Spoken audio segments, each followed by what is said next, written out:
Figure 4 Radio. Lock it in. Lock it in. Lock it in. Lock it in. Lock it in.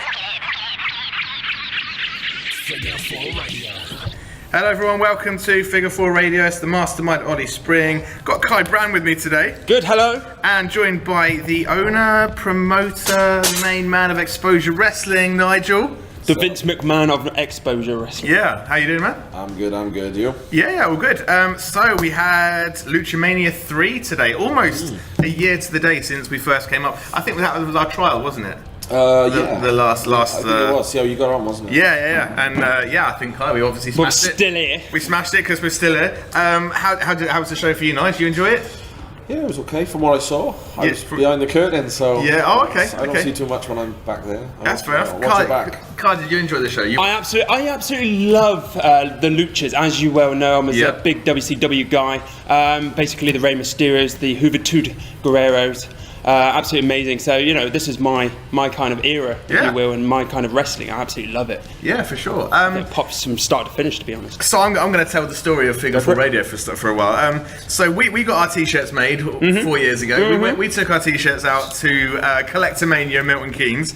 We're walking around in our new t-shirts. I have no idea what we were expecting was going to happen. Well, there was Angelina Love there, Bully Ray there, I believe, at that point. Yeah, the 3D. Yeah. So there was a few wrestlers, but there. So you thought there was a photo opportunity there, which never happened. And we were walking around and we saw a guy dressed up as Goldust and a guy dressed up as Hulk Hogan. We went over and said, guys, can we just have a quick photo taken with you? And that was yourself, Nige. Do you remember that Collectomania? Oh yeah. Yeah, because I think that was very uncomfortable. You were Hogan, weren't you? I was Bulk Hogan. You were Bulk Hogan, and Mike was Goldust. Was Mike more uncomfortable than you? Do you think? Or? I think he was. Yeah. I had coverage and he didn't. Coverage. We'll go with that. And I remember I think you were in a very much a network state of mind of you should head over and check us out. We just went along with it because we'd never spoken to any. This was before we'd even been to a show. I think we started commentating. I mean, the radio show that I was doing at the time, the contract ended, and we decided we were going to try things ourselves. Yeah. Just have a bit of fun, wasn't it? Yeah, and that's when the t-shirts came in, and so you and Mike have always kind of been happy to travel around and get the name out there, and in fact, you were the first person to say if you want to get into this, you're going to have to get ready to travel, like be prepared to travel everywhere. Oh yeah. And I've literally that was like the one piece of advice that I pass on to everyone else now. Like I was in Mansfield on Friday night. Next week I'm in Cambridge. Today we're in Wales, sunny Wales. Yeah, we love it. Like we got the one day again this year. Yeah. So Exposure started off as not as a wrestling company, right? Exposure started as a. I was 16 when I started Exposure. It started off as disco. School disco. So you were 16. So what was that like 7 years ago? Yeah. Long time ago. Yeah, it started off as like an under 18 school disco sort of thing. Okay. So we hired out a nightclub and sold some tickets and promoted it, and 300 kids turned up, and we had to end early because we overfilled the room and got kicked out. So you smashed it. Oh yeah, we did really, really well. Yeah. And then another nightclub picked us up, and it sort of went from there to there to there, and then we started doing PA and bands and all that sort of craziness. And then in 2014, Big Van Vader sent me an email. Okay, so he contacted you. What? So, but you weren't like a wrestling promotion or anything. No, I never had any interest in it. I never even followed the indies. So how did Big Van Vader get your contact details, and how did that? I genuinely couldn't tell you. I asked him, and he said he just found me on the internet. Just like a promoter in general. We were Exposure Entertainment. Yes. We had a website, obviously, because we were promoting PA and all that jazz. We were doing lady nights as well. Ladies, so we had strippers, and we had fingers in all different pies. You had fun. Yeah, we were having a good laugh. Fingers in pies and strippers in the same sentence. That's an interesting choice of words. Yeah, definitely. But we did the whole Vader thing. He contacted me. I didn't believe it was him to start with. I thought somebody was you know, pulling a prank, ribbing, as we say in the business. But you've been a wrestling fan for like your life. Yeah. So you were obviously you knew who Vader was. Yeah. Of course. Vader was the first person I seen live in 1993. We went to Cardiff and watched WCW. It was Vader versus Bulldog. Wow. Yeah. It was mad, and I've still got a foam finger. Nice. Nice. It's in my cabinet in my house. Amazing. So yeah, that was cool. Foam finger with Bulldog on the one side, Sting on the other. Wow. So yeah. Kai, you okay? I've just jizzed right now. Have you just made a mess? yeah, a little bit. Wet floor sign, please. So Vader contacts you. What was he saying, and how was he? it was really weird because I had an email come through. This is Big Van Vader, Leon White. Could you possibly help me out with some work? I'm over with another wrestling company, and I'd like to do some evening widths. Okay. And I think we promoted one with Frank Bruno. Prior to it, okay. we'd done one thing, and it never actually took off. It never happened. Okay. Because the contract was signed, and then Frank had to pull out for something. And, Got ya. Yeah, we never did it. But he obviously seen it because it was so well promoted, and jumped on it and contacted us and said, "I'd really like to do something like that." Yeah.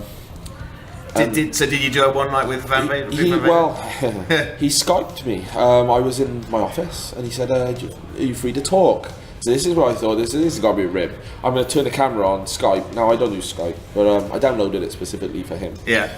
And paid my $10 to have credit to call him or whatever. I thought, here we go. This is going to be funny. And the call came through. So you get a ringtone. You hit the button, and on his camera comes. And I'm stood there, my girlfriend's to my right, literally. I'm like, watch this is going to be funny now. You can have some old man jacking off. Yeah. Whatever. It legit was him. Wow. His camera came on, and I just stopped. Jaw hit the floor. I looked at her. Were you starstruck up? Like, yeah, that was shit. That was probably the first time I got legit holy shit. Yeah. Because this guy is contacting me. It would have been a different story had I been contacting him. Does he know the story that you're expecting a creepy old man?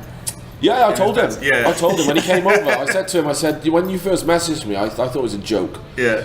And he was like, really? I said, yeah. I was expecting to see some old man masturbating over camera, or someone having a right laugh at me. And he was like, no. He said, why would you think that? He said, I wasn't masturbating, man. And I was like, well, nothing to do with wrestling, do you know what I mean? So yeah. Well, that's cool. So flash forward, so however many years.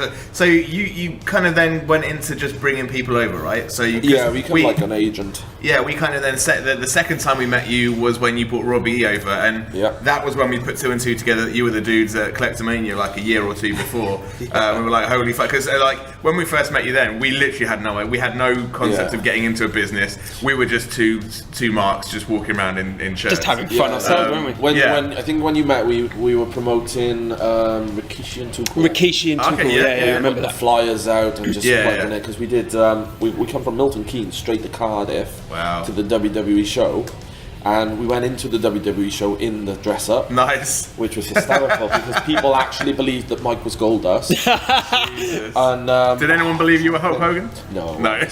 Although I did have the bleach blonde hair. Yeah, you did. Yeah, it was real hair. Like, you went full out. It was good. Oh yeah. So it was fun. We got stopped. Like, it was crazy. Yeah. Can we have pictures? Everybody wanted to stop us. If you buy a ticket for Rikishi. Security also stopped us because they thought we were going to jump in the ring. Because the year prior, apparently a guy as Undertaker and a guy as Stone Cold all jumped in the ring. Oh shit. Oh yeah. So security were on us. Yeah. They thought we were those guys. And I was like, I ain't gonna jump in nowhere. Yeah. I'm not gonna. I ain't jumping nowhere. So let's start name dropping. So what sorts of people have you brought? Like, let's go through them, because there's going to be cool stories for every single one. I would almost put money on it. Yeah, there's some stories. So Rikishi and so am I right in thinking there was a traffic story with Ryan? With Grandmaster Sexy? I think I saw video footage or something. But what happened with Grandmaster Sexy in this traffic jam? So we go to London. How you doing, Mitch? We got Broken Bowden coming on in. Broken Bowden, who's had a match tonight in the LuchaMania. Mitchell-mania, if you will. So anyway, so Grandmaster Sexy and we're on a 28-day tour with Too Cool. Nice. So Brian Christopher, Sky Too High. We're travelling around. We get to London. I can't remember the promotion we were going to, but we're basically driving through this busy road. and this car of people pulls off to the left and stops. And we're like in this big RV thinking, what's going on? And all of a sudden this guy, must have been like a rocker type guy, long hair, jumps out the car, starts punching this guy's window. I was thinking, holy shit, what's going on? So then this black guy gets out with a baseball bat, chases him across to his car, and smashes his wing mirror off. Okay. So this is crazy. And Brian's like, what do we stop for? What do we stop for? So I said to him, come and listen to this. All the while, we got Brian's new single, which he's released in America. So, I had no idea he did music. Wow. Yeah. What was the name of the single? He's got a full CD. I can't remember. Oh, okay. It's Going Down or something like that, I think Wow. it's called. Okay, I'm going to look that up. And it was going down. So we're sat there now watching this this whole thing break down. It must have been like less than 10 minutes. Yeah. Literally. This guy then, this white guy runs back over to this car and he climbs up on top of the car and he's punching the roof like some sort of crazy animal. So these black guys then decide, fuck you, we're pulling off. They start driving off. This white guy spins off the roof, falls onto the floor, smashes his head open. So Brian decides to be Superman and runs out to the RV, stops us dead in traffic, runs out to the RV, over to this guy, scoops him up off the floor. You okay, man? Come with me, man. I'll look after you, bro. And I was like, he's not getting on the RV. He is not coming with us. So he was like, and it was a side I never thought I'd see because you hear so much shit about people. Yeah. And this was a side that I really sort of thought, well, actually, he's not a dick. He's a human being. Yeah. And he showed real compassion. He wanted to help this kid. So we sort of like scooped him up, handed him over to some old lady that pulled over and then drove off. Wow. So we did our bit. Yeah. Yeah, you did, yeah. I videotaped this on YouTube. Yeah. I genuinely think I've seen that somewhere. Check it out. Yeah. So who else have we got on the exposure list that we've got? I'm trying to think who's on the banner. You've had SoCal Val a few times, I think. Yeah, we had. She lives a stone's throw from me now. That's a crazy story. And why she isn't more on Figure 4 Radio, I don't know. I need to get her on again. Yep. But she's appeared on Figure 4 Radio, but more often, I would hope. We need to get her on. I'll message her again and see if she wants to come back. Yeah. So who else? Who else is on there? She wants to come back to us as well. She wants to do some announcing for me. I could bring her over. Yeah. Bet you can. Saves on the X's. Saves on the X's. I'll bring her over for you. Yeah. Who else have we had? Who's your favourite? If you can't think of I it. don't play favourite. Yeah, come on. Kai, I've done enough of this. Shut up, you pipe down, come on. Don't ask favourites because you never get an answer. I can give you a list of my top 5. Go on, go on. But I ain't giving you a favourite. Yeah, that's fine. So in no particular order. Sky Tuati was awesome. Yeah. I got on with him. Is there any cool Scotty Too Hotty stories? Do you know what? He's such a top bloke, and he didn't. Well, there was one thing. Okay. There was one thing. Yeah. And it revolved around an independent wrestler who I'm not going to name. Of course. But basically, he's not sitting to your left, is he? No, it's not Broken Bowden. But yeah, he's retired now. Apparently. Okay. After vomiting in a ring somewhere. But I'll let you figure that out. Get on. So anyway, when we get home. yeah, we did the whole Too Cool tour, and we went to the hotel to pick up Brian and Scotty, and we had this guy with us.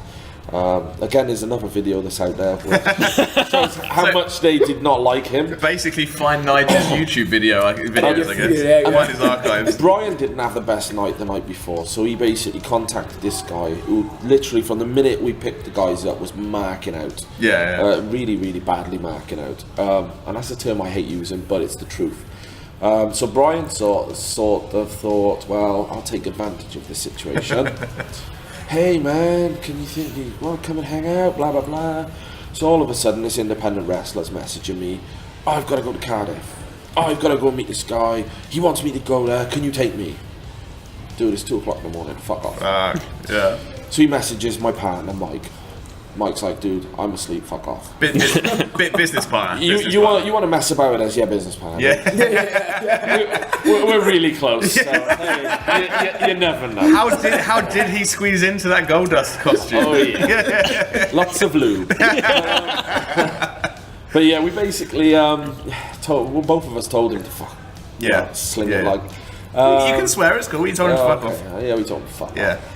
Then we found out he got a taxi to Cardiff. Wow. Yeah, he got a taxi. Now, a taxi to Cardiff from Newport is about £25. Jeez. And this is all because Brian Christopher was like, come and hang out with us. Yeah, come and hang out, man. He was Brian. Yeah, kind of lovely. So, so this guy travelled all the way to Cardiff. hung out with him for like an hour and then travelled all the way back out of his own pockets. You're talking 50 quid just to hang out. There's a thing there. Do you know what I mean? So the next day, Brian didn't get up in time. He sort of like hung around in bed when he was supposed to be up and on the move. He was supposed to be out for 10 o'clock. 11 o'clock, we're still trying to get Brian up. So, and it's not that he didn't drink or he didn't fuck around with anything, he just slept. He was still jet lagged, he was still tired. It happens, yeah. So we're banging on the door and he's like, oh man, I fucking don't want to go to school. And so, I'm trying to take you to school, trying to take you on a fucking tour, get up. So, this indie guy was with us, and Scotty Tuati comes downstairs. And he'd already been downstairs twice apparently and spoke to reception, who happened to clue him into what his partner had been doing the night before. Now everybody knows Brian's got a past. Everybody knows Brian's done some things. We all love him, but he has done some shit. So Scotty obviously thought the worst. And when this independent wrestler came into the hotel, Scotty grabbed him around the scruff of the neck, threatened to knock his teeth down his throat. Wow. I've never seen Scotty ever get angry. This was the first time ever that I'd seen this guy go from being... Because he knew that this guy was with him at, He was risking a tour. Yeah. He was risking a tour. So, yeah, he just basically threatened to kick his teeth in. So, and I was like, holy shit. And this guy, the indie guy, he's a big man to everybody else. But the minute this incident happened, he went outside the hotel. I had to chase him outside the hotel to calm him down. He ran to my girlfriend and said, can you take me back to Newport now? I'm not going on tour. Wow. He was that scared. Jesus. So I was like, oh shit. Part of me was giggling, because I'm a child, and that type of thing humours me. Part of me felt really sorry for him, because I was like, part of me thought, you're a dickhead for doing that sort of shit. Yeah. You knew the situation, you knew he had to be up in the morning, and you still chose to get a taxi and go do the stupid things you're doing, or whatever. And it was basically the wrong, as far as I'm aware, nothing happened, but Scott just didn't want him fucking risking the tour. So Scotty Too Hot is on the top 5. He's in my definitely my top 5. He's taking a space. Yeah, Rene Dupree, love him. Okay, yeah. Amazing guy. Now, again, I'm going to have to say there's got to be a Rene Dupree story, right? Do you know what? There really isn't. No, is he well behaved? It will be. It will be. He's staying with me for a week. So wow. Yeah, there will be. I can guarantee. Okay. So funny. I'm trying to think top 5. So Rene, I'm gonna say Brian Knobs was amazing. He was a good guy. Okay, yeah. Which is really random because again he's another one that's slated like fuck. Yeah. Nobody wants to work with the nasty boys. They're fucking genuinely nasty. Sags is, but Knobs is lovely. Okay. Yeah. Vader, I love Vader. Yeah. Again, such a bad reputation for no reason. Did he tell his eyeball He's story? not a prick. Did he tell his eyeball story? Did he tell me his eyeball story? Yeah, he did. I told him he didn't need to because I've seen it. Everybody knows the eyeball story. Well, you can see it, you don't even hear it. Yeah, he did. He told me some other stories as well, but I can't tell you those. So that's 5. That's 4 names. Is that 4? Who else would you say is there? Pick someone with some cool stories, man. Come on, let's. I can give you some cool stories. Gangrel, we took him out in Newport. I'm pissed. Okay, so Gangrel in Newport. Come on. From what I gather, from what I've seen of Newport, it's not really the culture capital of Wales. Nope. You live here, I apologise. However, we do have some fucking rocking bars. Yeah, well, yeah. This McCann's tonight is quite cool so far. So what happened with Gangrel in Newport then? So we did a one night only, one of our sort of shows that we do. Yeah. We bring a guy in and we put him in front of a crowd. And Gangrel said to me, he said, dude, I don't do these things. I don't do shoot interviews. I hate them. And I was like, oh, I'm really sorry, bro. I wasn't doing a wrestling show. And he was under the impression he was going to be wrestling. Oh, okay. So he rocks up with his bag and his tights and his gear, and he's like, I'm supposed to be wrestling. I said, nah. So when he seen a table and a microphone and all the banners and stuff, he was like, oh. So how did he not know this? Was it? I'm not going to land anybody in the shit, but let's just say there was some really cross wires. And, okay, yeah. So he was like, I'll do it, but I'm not happy. I said, well, don't worry about it, it's fine. I'll make sure they don't ask you anything. I'll make sure this crowd of wrestling fans is well behaved, because they usually are. Yeah, he then said to me, he said, so were you going to be sat up with me? I said, no. He said, give you the microphone, they ask you the questions. Yeah. So he said, how the fuck are you going to control the questions? I went, yeah. He's seen right through your bullshit there. So he was like, yeah, okay, whatever. So me and him go off rocking. We were great. He goes and does the show. We say, well, I always make sponsorship deals with people. Yeah. So we get like restaurants and food and drink and all that sort of thing covered for the wrestlers. It's part of the exposure experience, as we call it. Oh, very nice, very nice. So, Kai, do you think we've ever had the exposure experience? Not yet. No, I think When you truly do get it, I you feel it in the morning. Yeah. I feel like we've just peeked behind a curtain we shouldn't have peeked behind, and now we know. Oh yeah. Yeah. So so we took him out. We took him to a restaurant called Dutchie's, this Caribbean restaurant, because he said he liked Caribbean food.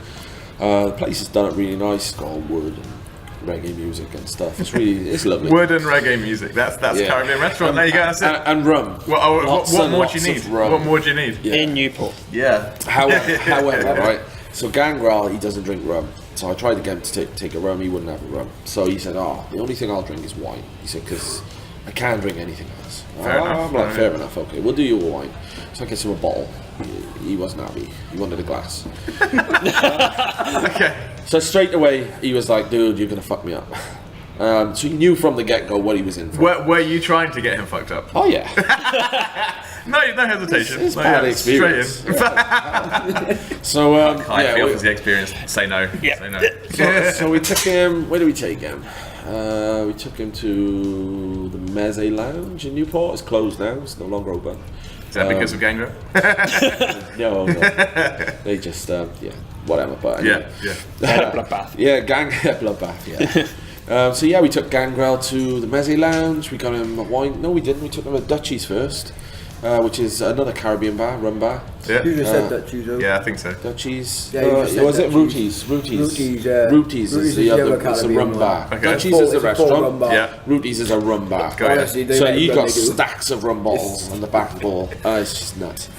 So he takes him in there and he's like, I'm not drinking no rum. So I guess rum. I have one of these. No, I'm not drinking rum. I said, well, what are you going to drink with me? Because I'm a bit of a prick like that. And he said, I don't want to drink no more. And I said, oh, well, you can't come to Wales and turn down the hospitality. Peer pressure then, so you bullied him Oh into yeah, massively. And he said to me, he said, oh, all right, I'll have another rum. No, I'll have another wine, sorry. I'm drinking the rum, he's drinking the wine. Yeah. So I'll have another wine. So I spoke to barmaid and they made him a wine cooler, which is a jug full of wine. Yeah. And different juices and 2 shots of rum. So he's drinking this rum and wine cooler, and basically he's enjoying himself. Yeah, getting loose, enjoying loosened the up. music. Yeah. There's a video of him dancing as well. Yeah. Is this all on your YouTube? Probably. I need to find this I think YouTube it's either on account. YouTube or it's on Facebook because I Okay. do go live an awful lot. You do, You do, yeah. I know Newport because of you. Yeah. It's a habit. I feel like a we've lifestyle. already had nights out here. Only experienced the exposure. Yeah, we've had the exposure experience via proxy on Facebook Live. And I woke up sober. Great. Win-win. I know we can solve it. Somehow I watched Facebook Live with Nigel, woke up hungover. What can you do? So we where did we take Gangrel after Meze? We took him to Meze. No, he didn't go anywhere after that because he couldn't make it. He literally fell out of the Meze. Okay. Mike was driving. He was the sober one for the night. Good man. Mike picked him up, put him in the car. Starts driving towards, because he was staying outside of Newport, so the rugby was on, so we couldn't get him a hotel in Newport. Damn, yeah. So he was staying just outside of Newport. So Mike's driving him home, and he's on the motorway now. Okay. Gangrel says to him, "Take a ride by here. My house is just down by here." Mike says, "No, it's not." "Drive. I'm just down by here. My name is Mike. I'm not a taxi. Just drop me down by here." And yeah, it was fun, man. It was fun. I had a message off him the next day. Best night ever. Very good. And then he had to go to Pride and wrestle. Wow. Hell yeah. So, is it surreal having these meeting? Because I'm presuming these are all people that you've watched on TV, you've seen at shows, Yeah. Is it still surreal for you, or are you kind of getting used to it now? I think it's reached a point where they're human. Yeah. Oh, sure. Yeah. Just people. Yeah. They're just people. I don't. It's just normal people, man. There's no superstar or none of this junk. Just guys. They're just They're guys and just here girls to and- make money and you know, it's a job, and at the end of the day, that's the facts of it. Yeah. So the kind of the second or third time we met you at a show, you were talking about this Newport Massacre show. You were putting on one show, and I always remember saying this, and I said. This won't be was this one. the first show? This is the first. This is the actual first show. The first show you ever put on. St. Mary Street Massacre. St. Mary Street, that was the That one. was Yeah. in Was it at Cardiff. Walkabout? That was in that- Cardiff, Yeah, and I remember saying to you, I almost promised this will not be your one and only. Like you were like, we're just gonna throw a one-off show just to thank everyone. It was that we called brought One in. Night Only. Yeah. It was the St. Mary Street Massacre. What process did you go through mentally to kind of go from bringing these guys in? So yeah, at what point did you say, you know what, let's actually put on a show? The first problem you got is you got guys that have not been in the business. We've done tours with, we've learned lots from all these legends. Of course. Yeah. But you're only learning things. You're only taking things in. You're not actually experiencing them. Yeah. So the first problem You're not you got getting the is exposure experience from them. there you go. So the first problem you got is you sort of going blind because it's a completely different kettle of fish. Yeah. Okay, you can stick some lights up and you can put some music on. Yeah. But it ain't the same thing. Yeah. So the first thing I found was I was making deals with people and I was trying to come up with match cards and sort of putting storylines together, Okay. actually generating an actual show. Yeah. And I sort of enjoyed it, but it's a lot of work. It is. And it's It a lot of stress that people don't realise. No, I think a lot of people do. I do. I mean, There's a reason why I don't do it. Yeah, well, Yeah. there you go. People in the business get it, but there's a lot of people outside of the business that just. I suppose it's just people inside the business as well that are negative about. They think they can just turn up, they do their thing, and then fuck off again. That's what they need You to get a worry lot of about. that. And Yeah. I mean, we like to think of teamwork. Yeah. So when we put on a show, like today, for instance, sake, everybody mucks in, everybody Yeah. gets this stuff together. But the first show we did wasn't like that. The first show we did, we turned up, we hired a ring. Yeah. The Hunter Brothers, bless them, amazing. Okay, yeah. They come along, they set the ring up, they didn't need any help. They do it in like 3 minutes tops, and the rings up or like somehow. They're I don't know how they do it. Yeah, they're amazing. Yeah. So they're good at what they do. Yeah. So and we hired an awful lot of people who were known around Wales and Bristol. Yeah. Obviously not going to name companies and whatever, but they work for other companies in the locality. And yeah, it was just. Bit fun for you. Yeah, it was a bit of fun. That's all it was. But it was also a learning curve because you learn how easily people can take the piss out of you. Okay, as in people took the piss out of you specifically in this. Oh yeah. Okay, in what way? Like how so? Like you can talk to somebody. I'm probably going to break a rule here or do something I shouldn't do. Say things. I'm probably going to get some shit for this, but well, we'll see. You get fucking wrestlers that come up and they say, "Oh, I work for XYZ." Then you get other wrestlers that come up and say, "Well, I work for XYZ," but don't tell the guys. Yeah. And then you're like, okay, well, why are we not telling the guy? Why are you not? Why didn't you want to be honest about how much you're earning? Yeah. And they're like, and you sort of. It is a weird kind of. Yeah. I get wanting to keep your shit private. Yeah.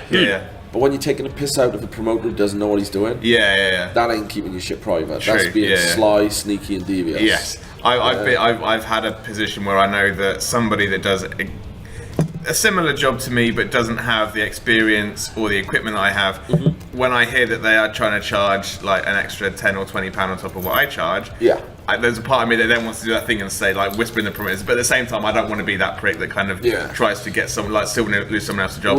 But you get to the point where you sort of think, well, hang on, how long can we be taking the piss out of? Yes, yeah. So, and that's in every business. I mean, when I was doing discos, PA, you sort of look at what your surroundings are, who's doing what, and how can I make a little bit but not take the piss? Yes, yeah. I don't want to undercut the next PA guy because we're in the same business. If I undercut him and he's no longer got the business, then you're WWE monopolising. That's it, yeah. You're killing everything around you. There's no competition, which is great, but it becomes boring. Yeah. You get stale real quick. But there's a lot of wrestlers out there that are really like shit. Yeah. And they'll shitball you. Seriously. I could name some really. Why do you look at Mitch? Why are you about to say? Why are you looking at Mitch? No, let's not. But Why yeah, are you looking at Bonan just when you said that? Was there? Leave it. we love Mitch. We love Mitch, but we got to be clever with what we're doing. Of course, Because obviously we don't want to. Yeah, I don't want a reputation, but there is some shithead fucking wrestling. Yeah. You're gonna find that in any industry. I don't think anyone. If anyone is listening to this, I don't think anyone's going to be surprised to learn that there are some wankers out there. Oh, everyone knows that. Everyone knows that. Yeah, that's no secret. It's a dog-eat-dog world. Yeah. Like, there's going to be... Yeah, but it is a dog-eat-dog, but at the end of the day, when you're taking a piss out of your fellow workers, Yeah. I think that's when it's built, the industry's built on respect. That's what. Yeah, that's it. I think some people think it's Whether you like dog-eat-dog. it or Other whether you don't, people. it's built on respect. Exactly. You gotta respect them no matter what. Exactly. I think- Let's just say the first show Yeah. was educational. Yes, of course. Which That's it was the always word going for to be. And then, so did you finish that first show and think, fuck, I really want to do this again? Yeah. Or He did the Valentine's Day massacre. Yeah, I sort of was already lulled into it. Yeah. By the end of the night, Walkabout said to me, "Can we do another show?" Yeah. And I was like, "Yeah," because it wasn't my idea to do shows. I never ever wanted okay, to do so wrestling whose shows. idea was it? Walkabout approached me. We were on tour again, the big one with Too Cool. Yeah. And they phoned me while I was in. Where was we? We were in Birmingham. I think it was Kamikaze. Okay, yeah, Kamikaze, right, yeah. Kamikaze, That's yeah. Yeah, with I forgot his gimmick name. Madman? No. Madman Madsen? No. Wears a baseball cap and a bandana, and he's a white guy who's dressed like a black guy. Somebody X. Marshall X. Marshall X, yeah. Yeah, Marshall Mathers. Yeah. So yeah, we were doing Kamikaze for Marshall. We goes up there, and the boys had the day off the next day, so like a Monday or something. So nothing happens on a Monday in wrestling. Yep. So we went to the market, had a little wander around. They wanted to check out Birmingham and use the gym. So I was like, okay, well you're doing that. I'm going to go to the pub. While I'm in the pub, Walkabout called. I So almost was like, fell okay. off my chair in shock then, sorry. I know. Yeah. It's not like So- you at all. No. So Walkabout calls. Nige, how do you feel about doing a wrestling show? Okay, I ain't got a ring. Do you reckon you could put something together? Well, actually, I know a few people because I've done this tour and I've been around. So yeah, I could probably put something together. And being the way I was in the other business, as you probably know, you've done music and such. Yeah. You network, you connect, you That's know how it people, works, yeah. etc. So I said, yeah, go on. When do you want to do it? And they said October. So that's when the massacre thing came about. Yeah. So we did that. We had Hoover Toots, Mac Andrews, numerous people, the big names, whatever. And then we went on to doing the St. Valentine's because they booked it the same day, the same night as the massacre. They said, "Oh, we want to do St. Valentine's Massacre." Yeah. So I was like, "Okay, cool, we can do it." And they came up with the name. We just did the logos and such. Fair enough. They came up with the name. Fair enough. It was a bit of a rip because WWE had already done St. Valentine's Day Massacre. Yep. And there's also a serious side to that whole name as well because obviously it was an actual. It was thing. yeah. But the W, that was the Austin McMahon cage match, wasn't it? Yeah. So I was remember a bit cautious because obviously I'd never done anything which could involve copywriting. Okay. So I was a bit cautious, but I said we'll do it. Okay, it's under your banner. We'll have the Exposure logo on there, but it's under your banner. So Walkabout took it on. We did the Valentine's Massacre. Okay. Jack Jester. Okay, yeah. We had some Scottish guys come down. Bit of an ICW invasion. It was fun. Nice. Then it just took off from there. We were booked to do WrestleMania. That panned out. They panned out for whatever. Some other company came in and Okay. whatever. Yeah. So we went back home, and that's when we announced that we were doing LuchaMania in Newport, LuchaMania 1. Because we already booked Hoover to host Walkabout's WrestleMania party. Got you. So we had Hoover Guerrero, which Cool. was a bit of a throwback. So the LuchaMania thing. So we're at the LuchaMania 3 after party. Yeah. The kind of the mask guy is, and that's a big thing for Exposure Wrestling, isn't it? The masked. Yeah, we kind do of gimmick almost. once a year. We've got a crown for the chief lucha that we decide we want to. Yeah. Or wins the battle, as they say. So yeah, we like that show. Is that like a business decision because that there's like a cool market there for lucha fans, or is it a personal thing? Like what's the? It's a bit of both, I suppose. Because I got mad love for the lucha stuff. I love the cruiserweight, much like yourself. Cruiserweights in WCW. I don't think the cruiserweights today are anything like they were back then. No. You can watch 205 and it just doesn't have the same effect. Yeah. So I'm a Lucha Underground guy more than a 205. There you go. But that is, do you think that's been more because of the gimmicks? Maybe. Part of the gimmicks as opposed to just the wrestling. So I find WWE focus more on the wrestling rather than the gimmicks. Because Vince McMahon's basically come away from that, or whoever's running it, Triple H. It's not pro wrestling anymore; it's sports entertainment, bro. But is it entertainment? Because No, it's just sport. I'm finding 205 is more wrestling than entertainment. Yeah. So are they trying to go back the other way? You know, I think there's a potential shift happening. I think, but that's another podcast for another day, I'm sure. Oh, there's a potential shift. There's a UK takeover, isn't there? So Oh yes. Yeah. well, that again is another podcast. Yeah, that is. We could have a lovely conversation about that. We could. So we're obviously at LuchaMania today. How often do you actually? Because I think we like you say in the past year we've done kind of 4 shows, so we kind of I'm guessing stick to the big 4. Yeah, we only we don't really run that often. We're not. Yeah. We're not like quality over quantity. We want to become. We want to do more, don't we? Yeah, we want to do some smaller shows. Yeah. We want to bridge out. We have actually booked a lot more shows this year. Cool. So we've got Newport, Cardiff. We're up in Rumney outside Merthyr. Nice. We're going to be doing festivals. We've got some fates and things. We're You're stretching out. Yeah. We're getting a little old school. Yeah. As they would say. So Networking. But we like the charity stuff. We did a charity show last night for a young kid called Thomas, and we raised £900 for him. Nice, well done. All the boys donated their time. Nobody charged anything. Yeah. There was no money made for anybody other than this kid. Yeah. So It was amazing. and it was a really good show, wasn't it? It was amazing just to do it for him, just to give back. I think it's the feeling at the end of it to think, well, actually, this kid thoroughly enjoyed himself. Yeah.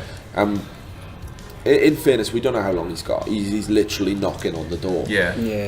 So it was nice to say we put a smile on his face. Yeah. We gave him a giggle. Yeah.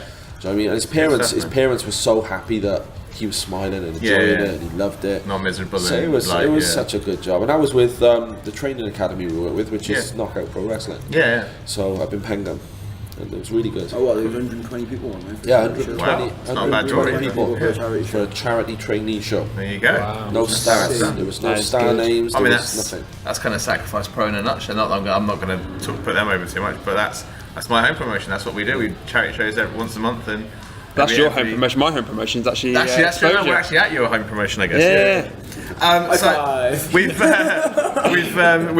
we've taken up a lot of probably more time of the after party than we probably should have done. What's the social media for Exposure Wrestling? Where can we find you all online? And So we've got Instagram, which is blowing up at the moment. That's at Exposure. Oh no, it's Expoent. Expoent. I'm pretty sure that's the Twitter as well, because I've been That's the tweeting Twitter a few things handle as today. well. Yeah. Yeah. We got Facebook, just / Exposure Wrestling. Yeah. And the web address is exposurewrestling.com. And what's coming up? What's the next big thing for Exposure? We got loads. I can't give you too much, come on. Let's just say you want to. You're the promoter. Let's do promote the show. Right? What's coming up? What can we get? Keep your eyes open for May 3rd. May 3rd. Okay. Yeah. We might just be breaking it down. You might be. We got 20th of April. Rumney with Renee. Yep. Cool. Yeah, Renee Dupree. Over. We got some legends coming as well. Onto that. Welsh legends. Okay. Anyone you can. Cayman. Cayman's a Welsh legend, and a guy called Death Row. Both been in the business for a very long time. Okay. So Cayman's come out of retirement for this. Wow. So that's a big deal. Privilege. Yeah, that's an honour. Yeah. So it's going to be fun. And then we've got Morganstown in Cardiff next month. May, is it? May 20 something. Yeah, May 28th. Lots coming up. So keep posted, guys, on the Exposure social media. Speaking of which, I'm going to go and do ours now. But Nige, thank you very much for joining us. You're welcome. It's been a pleasure. Kai, thanks for joining us on the podcast. Thank you. And you know what? We didn't even get to tell the Rikishi story. Oh. Figure 4 Radio. And of course, there is no Rikishi story other than the fact that Nigel booked him once, and they are the best of friends now. Nigel, thank you very much for coming on Figure 4 Radio. I know you were reluctant, as you always are, but as soon as we get you talking, man, you just can't stop. And you know what? It was a really awesome day over in Wales for Exposure. We've been talking about the shows that we've been doing them for a year now. So it was about time we got Nigel on to show the love and kind of promote the product, because he's doing a really good job. The shows are real good fun over in Wales, and it's really cool to kind of see. And I said this on the day. It's good to see like a different roster of people, because you look at the circles we move in, there's a lot of the same people, a lot of the same shows, so it's really cool to go over there and see literally nobody that we've ever seen anywhere else. So it makes for a really good day out. And you know what they say, variety is the spice of life. And of course, thanks to Kai for joining me as well. It's always cool to go over there and catch up with Kai. Folks, if you don't already, go and give us a like on Facebook. It's facebook.com/Figure4Radio. We have the Instagram, we have the Twitter, that's at Figure4Radio. You can follow me, the Mastermind Ollie Spring, at F4R_Mastermind on both of those. We have the website, which is figure4radio.weebly.com. We have youtube.com/F4TV, where all our archives go. So basically every week when we release a new podcast, we have to make a little bit of room. So we take one of the old ones down, we pop that up on YouTube so you can listen to that as and when you please. So there's a lot on there. Go and check them all out. We've been doing this for about 3 or 4 years now. So definitely go and check out what we've been up to over those 3 or 4 years. And you can also subscribe on iTunes, on Stitcher, on Podomatic, so you don't even have to wait for our Facebook updates. As soon as we upload a new podcast, you will get notified of that. So do go and give us a like, give us a rate, give us a review, give us 5 stars, give us a thumbs up, give us a follow, give us a tweet, all that social media stuff that I really don't understand. Go do it all. And of course, if you're a wrestling promoter or if you're a wrestler and you have some footage that you want me to talk over to make you look even better than you are, get in touch, because I'm always looking for new opportunities to do my commentary. You can catch me at the following. We have Sacrifice Bro coming up. We have DOA Wrestling coming up. Hope Wrestling and Hope Future. Wrestling League and SOS. We've got RCWA that I've worked for previously. Fingers crossed, I'm hoping for another return booking. So Ashraven, if you're listening. And of course, Exposure Wrestling. Do give them a look on Facebook and social media as well. All these companies well worth checking out. I have an absolute blast everywhere I go. Can't really say I've worked for anyone bad yet, which is really good. So I'm approaching my second year now. So I'm doing this professionally at least. So I can't really complain. It's been an awesome ride so far. But I'm going to stop jabbering on. I've been the Mastermind Ollie Spring. We'll be back next week with some WrestleMania predictions, some WrestleMania talk. But for now, take care. We'll see you then.